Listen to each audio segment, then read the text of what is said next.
Hi everyone, कैसे हो आप सभी लोग। आई होप आप लोग अच्छे होंगे। मैं हूं राहुल जायसवाल एंड स्वागत करता हूं आप सभी का एक बार फिर हमारे यूट्यूब चैनल JR ट्यूटोरियल्स में। फ्रेंड्स, आज अगेन आपके सामने एक मोस्ट इंपॉर्टेंट मैथ्स का लेक्चर वीडियो लेकर आ गया दोस्तों, जिसमें हम पढ़ने वाले हमारे 7th स्टैंडर्ड के लिए मैथ्स सब्जेक्ट का जो हमारा चैप्टर चल रहा था फ्रेंड्स, जिसका नाम है चैप्टर नंबर 13 पाइथागोरस थ्योरम। आज हम इस चैप्टर का लेक्चर नंबर 2 आपके लिए लेकर आ गए हैं, जो कि बहुत ज्यादा इंपॉर्टेंट लेक्चर वीडियो होने वाला है। तो दोस्तों, जैसा कि आपको पता है कि हमने इसके पहले के लेक्चर में, इसके प्रीवियस वीक में हमने स्टार्ट किया था ये चैप्टर को, एंड आपको बताया था कि पाइथागोरस थ्योरम एग्जैक्टली क्या होता है। कि अगर कोई भी राइट एंगल ट्रायंगल होता है तो उसमें हाइपोटेनस का स्क्वायर जो होता है is equal to the sum of the remaining side square, यानी hypotenuse square is equal to side square plus side square होता है। ये हमने एक्सप्लेन किया था, कुछ एग्जांपल सॉल्व किए थे उसके बेस पे। तो उम्मीद करता हूं जरूर से आपने देखा होगा, प्रैक्टिस सेट भी एक सॉल्व कराया था। तो आज दोस्तों एक और इसी प्रकार का एक टॉपिक हम लोग को पढ़ना है, जो कि बहुत ज्यादा इंपॉर्टेंट माना जाता है। वो है पाइथागोरियन ट्रिपलेट। ठीक है, तो इसको हम लोग बोलते हैं पाइथागोरियन ट्रिपलेट। अब इसका मतलब क्या होता है ये मैं आपको सिखाऊंगा, और इसी के बेस पे एक प्रैक्टिस सेट भी आपको मैं सॉल्व कराने वाला हूं। ठीक है, तो पाइथागोरियन ट्रिपलेट की बात करें, कोई भी चीज जब ट्रिपलेट होता है यानी कि क्या होता है, 3 नंबर होता है। जैसे कि हम लोग बोलते हैं ना पेयर, पेयर का मतलब होता है जोड़ी, जोड़ी मतलब कोई 2 चीज होना। तो ऐसे ट्रिपलेट का मतलब होता है कोई भी 3 नंबर होना। तो जैसे कि अगर मैं कोई भी 3 नंबर लूं यहां पे, अगर आपको मैं बताने की कोशिश करता हूं, यहां पे लेट्स सपोज यहां पे मैं ले रहा हूं 7, 24, 25। ये मैं क्या ले रहा हूं, 3 नंबर ले रहा हूं। अब पाइथागोरियन ट्रिपलेट का मतलब क्या होता है, इसको आपको कैसे सॉल्व करना पड़ता है। एग्जाम में आपको क्वेश्चन पूछेगा, कुछ 3 नंबर ऐसे दिए रहेंगे कॉमा डाल के, और आपको पूछेगा find out this is a Pythagorean triplet और नॉट। मतलब ये जो 3 नंबर है वो पाइथागोरियन ट्रिपलेट है कि नहीं। अब इसका मीनिंग क्या हुआ, पाइथागोरियन ट्रिपलेट का क्या होता है। हमें पाइथागोरस थ्योरम तो पता है कि हाइपोटेनस का स्क्वायर इज इक्वल टू, यहां पे मैं लिख देता हूं, हाइपोटेनियस जो होता है इसका square is equal to side square plus side square होता है। ये हमने ऑलरेडी देखा इसके पहले लेक्चर में, यानी कि कोई भी एक नंबर का जो स्क्वायर होता है वो बराबर होना चाहिए दोनों नंबर के स्क्वायर को प्लस करके। तो समझ लो यहां पे आपको करना क्या होता है, ये तीनों में से सबसे बड़ा जो नंबर दिख रहा है उसको लेना पड़ता है। तो सबसे बड़ा नंबर क्या है, 25। इसका सबसे पहले आप स्क्वायर निकाल दो। तो 25 का स्क्वायर कितना होता है, 625 होता है। इसका स्क्वायर आपने निकाल लिया। उसके बाद जो बचे हुए दोनों नंबर है उसका स्क्वायर भी निकाल लो। क्या हो जाएगा, 7 का square that is 49, and next number है 24 का स्क्वायर हो जाएगा 576। ठीक है ना, 576 होता है, करेक्ट है। अब यहां पे आपको करना क्या है कि जो बड़ा नंबर है उसको अलग रखना है, एंड जो रिमेनिंग 2 नंबर है इन दोनों के स्क्वायर को प्लस कर देना है, और चेक करना है कि दोनों इक्वल आ रहे हैं कि नहीं। अब ये बड़ा नंबर का स्क्वायर तो 625 आ रहा है, इसको मैंने मान लिया इक्वेशन नंबर 1। अब मुझे जो नेक्स्ट दोनों नंबर है, यानी कि ये दोनों नंबर है, इन दोनों को क्या करना है, प्लस कर देना है। तो मैं क्या करूंगा, ये दोनों को प्लस कर दूंगा। तो 576 प्लस क्या करना है, 49 करना है। तो कितना आ जाएगा, प्लस करके देख लो, 5 आ जाएगा यहां पे। 7 4 11 प्लस 5 6, दैट इज यहां पे सॉरी ये कितना हो जाएगा, 7 + 4 11 और 1 12 हो गया, 1 कैरी, और ये 6 हो जाएगा, यानी 625 आ रहा है। यानी कि आपने जो रिमेनिंग दोनों नंबर थे उसका स्क्वायर को अगर आपने प्लस किया तो सेम नंबर आ रहा है जो कि पहले आपने लिया था। यानी कि कितना आ रहा है, 25 का जो स्क्वायर आ रहा है इज इक्वल टू कितना आ रहा है, 7 स्क्वायर प्लस 24 का स्क्वायर आ रहा है, जो कि आपका है 625 इज इक्वल टू 625 आ रहा है। तो अगर ऐसा होता है कि जो बड़ा वाला नंबर है उसका स्क्वायर जो आएगा और बाकी जो दोनों नंबर है उसका स्क्वायर प्लस करके जो नंबर आएगा, अगर वो दोनों सेम हो जाएंगे तो हम लोग क्या बोल सकते हैं, yes it is a Pythagorean triplet. हम लोग लास्ट में क्या लिखेंगे, यहां पे लिखेंगे therefore it is a Pythagorean triplet. क्या बोल देंगे चुपचाप कि ये है एक पाइथागोरियन ट्रिपलेट। और अगर ये दोनों इक्वल नहीं आएंगे, समझ लो नॉट इक्वल आ गया, दोनों सेम सेम नहीं आएंगे, तो लिख देंगे it is not a Pythagorean triplet. Clear है दोस्तों। तो बहुत सिंपल सा एग्जांपल है, और एक क्वेश्चन हमेशा एग्जाम में पूछता है इसके ऊपर, ये चैप्टर में से। तो उम्मीद करता हूं कि ये कैसे सॉल्व करना है आपको समझ में आ गया। तो आप चलते हैं सीधा इसके प्रैक्टिस सेट के ऊपर, और आपको मैं कराऊंगा प्रैक्टिस सेट के कुछ एग्जाम्पल्स, सो दैट आपको ईच एंड एवरी पॉइंट जो है अच्छे से समझ में आ जाए। ठीक है दोस्तों, तो शुरुआत करते हैं। तो चलो लिखते हैं हेडिंग। सबसे पहले प्रैक्टिस सेट का नाम है दोस्तों प्रैक्टिस सेट नंबर 49। ठीक है, हमें जो प्रैक्टिस सेट सॉल्व करना है उसका नाम है प्रैक्टिस सेट नंबर 49। बहुत ही मजेदार एंड सिंपल सा छोटा सा प्रैक्टिस सेट है। फटाफट से सॉल्व कर लेते हैं इसके कुछ क्वेश्चंस मैं कराऊंगा दोस्तों, कुछ क्वेश्चंस आपको होमवर्क दूंगा, तो जरूर से होमवर्क में कर लेना। ठीक है, प्रैक्टिस सेट नंबर 49 हमें सॉल्व करना है। ठीक है, नंबर 1 क्वेश्चन नंबर 1 जो है आपके लिए वो इसमें यह है कि आपको पता लगाना है कि वो पाइथागोरियन ट्रिपलेट है कि नहीं। बहुत सारे एग्जांपल्स आपको दिए हैं तो आपको बताना है। ठीक है ना, find whether it is Pythagorean triplet और नॉट। पाइथागोरियन ट्रिपलेट है या नहीं। ठीक है ना, ये आपको पता लगाना है। ठीक है, बहुत सिंपल सा पहला क्वेश्चन है। इसमें फर्स्ट एग्जांपल, क्वेश्चन नंबर 1 का फर्स्ट एग्जांपल अगर आप देखोगे तो क्वेश्चन नंबर 1 में टोटल 5-6 एग्जांपल्स दिए हुए हैं, तो हार्डली 2 से 3 एग्जांपल मैं कराऊंगा, बाकी आप लोगों को होमवर्क दूंगा, क्योंकि मैं चाहता हूं कि आप ज्यादा से ज्यादा प्रैक्टिस करो, क्योंकि मेथड तो आपको समझ में आ जाता है यहां पे, लेकिन आप बाकी के एग्जांपल्स अगर मैं नहीं कराऊंगा तो आप प्रैक्टिस नहीं करोगे। तो इसके लिए मैं जानबूझ के छोड़ता हूं, सो दैट आप प्रैक्टिस कर सको। और दोस्तों प्रैक्टिस करना बहुत ज्यादा इंपॉर्टेंट है, हमेशा से मैं बोलता हूं दोस्तों, ठीक है। तो सबसे पहला मैं ले लूंगा नंबर जो कि दिया हुआ है 3, 4, 5, ये 3 नंबर है यहां पे। अब इसको हम लोग सॉल्व करेंगे और पता लगाना है कि ये पाइथागोरियन ट्रिपलेट है कि नहीं। तो क्या करेंगे, यहां पे आप देखोगे 3, 4, 5 में, तो सबसे बड़ा नंबर क्या है 5 है, तो इसको लिख लिया। 5 का स्क्वायर कितना हो जाएगा 25, ये मैंने लिख दिया। अगला नंबर क्या है 3 है, 3 का स्क्वायर हो जाएगा 9। उसका अगला नंबर है 4, 4 का स्क्वायर हो जाएगा 16। स्क्वायर याद करने मैंने हमेशा बोला था कि 20 तक के स्क्वायर एटलीस्ट आपको पता होना चाहिए। सबसे बड़ा नंबर है 5 का स्क्वायर, यानी कि आपको लिख देना यहां पे 5 का स्क्वायर, ठीक है ना। यहां पे पहले 5 स्क्वायर मत लिखो, पहले क्या करो, ये दोनों जो बचे हुए चीज है इसको प्लस करके देखो, तो क्या आ रहा है, ये जो 5 का स्क्वायर है ये जो है आपका वो कितना आ रहा है 25 आ रहा है। और जो रिमेनिंग नंबर है यानी कि 3 स्क्वायर जो है आपका, 3 स्क्वायर प्लस 4 स्क्वायर जो है, इनको प्लस करके देखा जाए तो 9 प्लस 16 इज इक्वल टू 25 आ रहा है।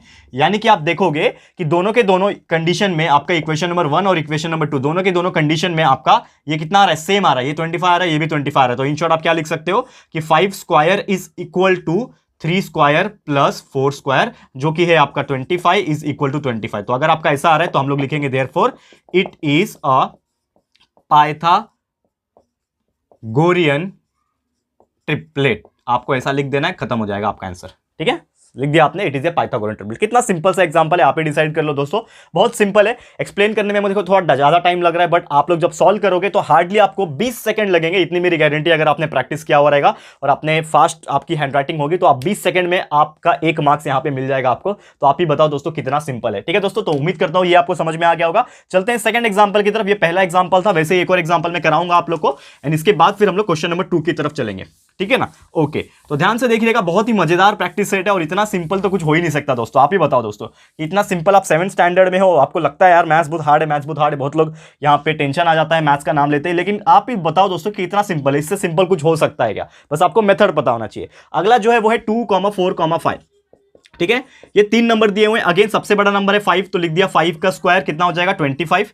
फिर अगले 2 नंबर उसको लिख दो, 2 स्क्वायर कितना होता है 4, 4 का स्क्वायर होता है 16, ठीक है ना। अब यहां पे आप देखोगे सबसे बड़ा नंबर है 5 का स्क्वायर जो कि आता है आपका 25, आपने लिख लिया। और बाकी के दोनों नंबर को प्लस करके देखो तो 2 स्क्वायर प्लस 4 स्क्वायर जो कि आ जाएगा आपका, 2 स्क्वायर 4 है आपका एंड 4 का स्क्वायर 16 है, तो 4 प्लस 16 इज इक्वल टू 20। तो आपने नोटिस किया यहां पे कि जो 5 स्क्वायर है, ठीक है ना, और यहां पे 2 स्क्वायर प्लस 4 स्क्वायर है, ये दोनों सेम आ रहे हैं क्या। यहां पे 25 और 20 ये सेम आ रहे हैं क्या, आप देखोगे तो नहीं आ रहे सेम। ये इक्वेशन नंबर 1 और इक्वेशन नंबर 2 से आप बोलोगे कि ये दोनों जो है वो सेम नहीं आ रहे, नॉट इक्वल का साइन है ये, यानी कि 25 जो है वो नॉट इक्वल है आपके 20 से, क्योंकि ये दोनों प्लस करके 20 आ रहे हैं। तो 25 नॉट इक्वल टू 20, देयरफॉर आप क्या बोलोगे, it is not a Pythagorean triplet. ये दोनों क्या है, पाइथागोरियन ट्रिपलेट नहीं है, ऐसा आपको लिखना पड़ेगा, तो ये आपको मार्क्स मिलेगा, ठीक है। आपने बता दिया कि 25 नॉट इक्वल टू 20 आ रहा है, इसका मतलब हमारा जो हाइपोटेनस का स्क्वायर है वो दोनों साइड के स्क्वायर को प्लस करके इक्वल नहीं आ रहा है, तो नॉट इक्वल है,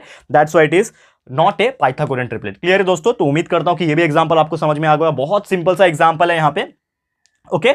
अब यहां पे चलता हूं मैं डायरेक्ट सेकंड एग्जांपल की तरफ, और रिमेनिंग जो इसके एग्जांपल से मैं आपको ये होमवर्क दे रहा हूं। बहुत सिंपल है दोस्तों, यहां पे मैं कराऊंगा तो ऑब्वियसली आप करोगे नहीं प्रैक्टिस, तो जानबूझ के यहां पे मैं छोड़ रहा हूं। 2 ही एग्जांपल मैंने कराया, बाकी के remaining 3rd, 4th, 5th and 6th example, question number 1 की बात कर रहा हूं, उसके एग्जांपल्स में आप लोगों को होमवर्क दे रहा हूं, ठीक है। अब चलते हैं सीधा क्वेश्चन नंबर 2 की तरफ, जो कि ऐसे ही टाइप का क्वेश्चन है, लेकिन इसमें थोड़ा सा अलग मेथड से आपको करना है। अलग मेथड इन द सेंस आपको सेम ही करना है, लेकिन क्वेश्चन अलग तरीके से पूछा हुआ है, ये मैं आपको यहां पे बता रहा हूं, ठीक है। क्वेश्चन नंबर 2 यहां पे हेडिंग डालता हूं मैं इसी एक्सरसाइज का, क्वेश्चन नंबर 2 देखोगे ध्यान से आप।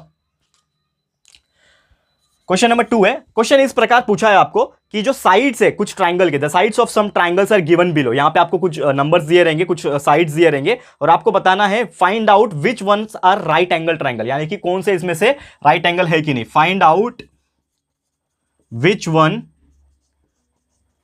Are right angle triangle, right angled triangle, यानी कि आपको ये कुछ नंबर्स यहां पे दिए हुए रहेंगे और इसमें से आपको आइडेंटिफाई करना है और आपको बताना है कि इसमें से कौन से राइट एंगल ट्रायंगल है और कौन से राइट एंगल ट्रायंगल नहीं है। तो let's suppose I am taking one example, जैसे जो कि दिया हुआ है 8, 15, 17, ये 3 नंबर आपको दिया हुआ है, ठीक है ना। अब ये 3 नंबर को देख के, और 3 नंबर है यानी कि कोई भी ट्रायंगल का 3 साइड दिए हुए हैं, और इसको देख के हम लोग को पता लगाना है कि ये जो है राइट एंगल ट्रायंगल बनेंगे कि नहीं। तो अगेन सेम रूल आप लोग अप्लाई करना है आपको। क्या सबसे बड़ा नंबर क्या है 17, तो 17 का आप स्क्वायर निकाल दो जो कि हो जाता है 289। ये मुझे याद है दोस्तों, दैट्स व्हाई मैं हमेशा बोलता हूं 20 तक के स्क्वायर आपको याद रखने। 17 का स्क्वायर 289 हो गया। 15 का स्क्वायर होता है दोस्तों 225, ठीक है ना। और उसके बाद 8 का स्क्वायर जो होता है वो होता है यहां पे 64। ये तीन आपने निकाल लिया। अब आपको ये देखना है सबसे बड़ा जो नंबर था उसको हाइपोटेनस मानोगे आप, ठीक है। तो 17 का स्क्वायर जो है, यानी कि आप देखोगे 17 का स्क्वायर जो है इज इक्वल टू कितना आ रहा है 289 आ रहा है। इसको मैंने मान लिया इक्वेशन नंबर 1। अब दूसरा जो है 15 का स्क्वायर को 8 स्क्वायर से प्लस करके देखो जो कि आपका आ जाएगा 225 प्लस 64 जो कि आ जाएगा आपका 289। दोनों को प्लस करके देखो 289 आ जाएगा, करेक्ट है। यानी कि आपने इक्वेशन नंबर 1 एंड 2 से आप देखोगे, from 1 and 2, equation number 1 and 2 से देखोगे तो आप क्या बोल सकते हो कि 17 का स्क्वायर जो है जो कि 289 आ रहा है इक्वल हो जाएगा आपके 15 का स्क्वायर प्लस 8 के स्क्वायर से, ठीक है, करेक्ट है। तो अगर हमारा पाइथागोरियन ट्रिपलेट है कि नहीं वो पूछता तो हम लोग लिखते हैं yes it is a Pythagorean triplet, लेकिन ऐसा पूछा नहीं है। हम लोग को पूछा राइट एंगल ट्रायंगल है कि नहीं बताना है। तो अगर ये ऐसा होता है कि दोनों के दोनों सेम आते हैं, यानी कि 289 इज इक्वल टू 289 आ रहा है, इसका मतलब ये हुआ कि 17 का square is equal to 15 square plus 8 square. अब ये 17 स्क्वायर क्या हो जाएगा हाइपोटेनियस। तो हाइपोटेनियस का स्क्वायर जो है इज इक्वल टू 15 को मैंने एक साइड मान लिया, साइड का स्क्वायर प्लस साइड का स्क्वायर। तो अगर जब भी ऐसा होता है, कंडीशन सेटिस्फाई हो रहा है ना कि हाइपोटेनस का square is equal to side square plus side square, ये कंडीशन सेटिस्फाई हो रहा है, दैट्स व्हाई हम लोग क्या बोल सकते हैं कि it is a right angled triangle. क्या है ये? एक राइट एंगल ट्रायंगल है। क्यों है दोस्तों? क्योंकि आपने देखा अभी अभी सॉल्व करके कि जो बड़ा नंबर था यानी कि जो हाइपोटेनियस था वो बाकी दोनों साइड के स्क्वायर को अगर मैंने प्लस किया तो सेम आ रहा है। इसका मतलब hypotenuse square is equal to side square plus side square आ रहा है जो कि आपका पाइथागोरस थ्योरम का फॉर्मूला है। तो अगर पाइथागोरस थ्योरम का फॉर्मूला सेटिस्फाई हो रहा है इसका मतलब वो क्या होगा? राइट एंगल ट्रायंगल ही होगा, क्योंकि राइट एंगल ट्रायंगल में ही तो पाइथागोरस थ्योरम लगता है। क्लियर है दोस्तों? तो उम्मीद करता हूं कि ये भी एग्जांपल आपको समझ में आ गया होगा। बहुत सिंपल है। इसी प्रकार का क्वेश्चन आपको पूछ सकता है एग्जाम में। कुछ नंबर्स दिए रहेंगे, या तो आपको पूछेगा ट्रिपलेट है कि नहीं वो बताओ, या तो आपको पूछेगा राइट एंगल ट्रायंगल है कि नहीं वो बताओ। तो दोनों का सॉल्व करने का तरीका एक जैसा है, लेकिन लास्ट में यहां पे आपने बस ये लाइन एक लाइन ऐड किया और आपने बताया कि yes it is a right angle triangle. Clear है दोस्तों? तो उम्मीद करता हूं कि ये भी आपको समझ में आ गया होगा। चलते हैं हमारे अगले एग्जांपल की तरफ। क्वेश्चन नंबर 2 का पहला मैंने करा दिया, अब एक और एग्जांपल करा दूंगा लास्ट, एंड उसके बाद आप लोग को होमवर्क देके आज का लेक्चर को स्टॉप कर दूंगा। ठीक है, छोटा सा लेक्चर था लेकिन बहुत ही मजेदार एंड बहुत ही सीखने वाला लेक्चर था दोस्तों। तो आपको उम्मीद करता हूं मजा आएगा ये चीज पढ़ के। ओके, क्वेश्चन नंबर 2 का सेकंड एग्जांपल देखते हैं, जो कि आपको नंबर दिया हुआ है 11, 12 एंड 15।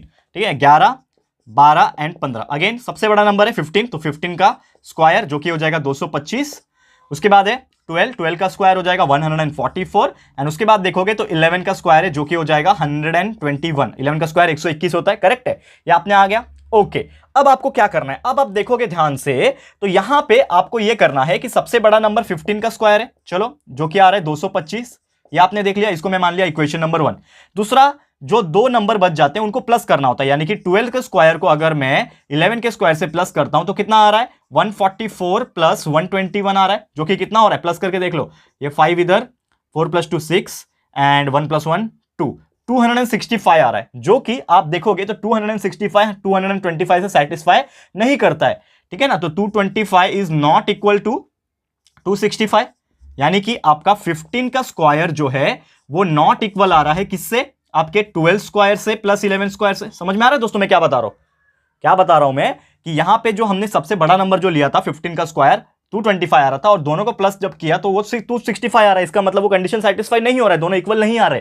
तो जब ये दोनों इक्वल नहीं है, नॉट इक्वल है, तो अगर ट्रिपलेट पूछता तो हम लोग बोलते कि it is not a Pythagorean triplet. और अगेन इसको हम लोग क्या बोल सकते हैं ऐसे रिटन लैंग्वेज में कि हाइपोटेनियस का जो स्क्वायर यहां पे आ रहा है वो नॉट इक्वल आ रहा है 12 square plus, sorry, not equal आ रहा है किससे?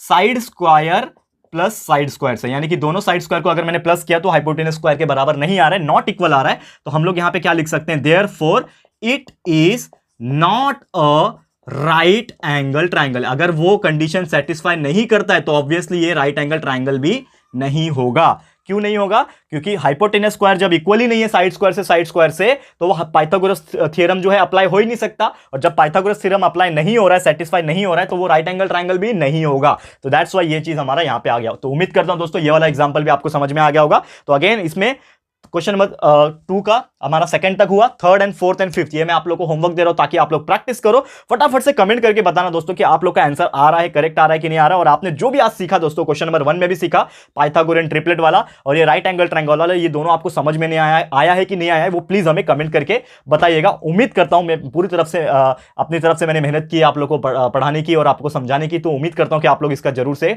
कमेंट करके रिप्लाई करोगे और बचे हुए एग्जांपल्स को प्रैक्टिस जरूर से कर लोगे। ठीक है दोस्तों, तो आज का लेक्चर यहीं पे मैं समाप्त करता हूं, स्टॉप करता हूं आज का लेक्चर। जल्द मिलेंगे हमारे अगले लेक्चर यानी कि लेक्चर नंबर 3 में, और इसके आगे का जो प्रैक्टिस सेट रहेगा, इसके आगे का जो टॉपिक रहेगा, उसको भी आपके लिए कवर करवा देंगे। ठीक है दोस्तों, तो आज के लिए इतना ही। ये वीडियो आपको कैसा लगा है दोस्तों, प्लीज हमें कमेंट करके बताइएगा, अपनी राय और सजेशन जरूर से दीजिएगा। और अगर आपको ये वीडियो पसंद आया है, यूजफुल लगा है फ्रेंड्स, तो प्लीज वीडियो को लाइक कीजिएगा, शेयर कीजिएगा अपने सारे फ्रेंड्स लोगों को, फटाफट से शेयर कर देना। एंड अगर आपने अभी तक इस चैनल को सब्सक्राइब नहीं किया है तो फटाफट से हमारे इस चैनल को भी सब्सक्राइब कर देना, साथ में बेल आइकन को प्रेस कर देना, ताकि जब भी हम लोग वीडियो लेकर आएंगे ना, आप लोगों को नोटिफिकेशन मिलती रहेगी। ठीक है फ्रेंड्स, तो मिलते हैं हमारे अगले वीडियो में। ये वीडियो देखने के लिए thank you and good bye.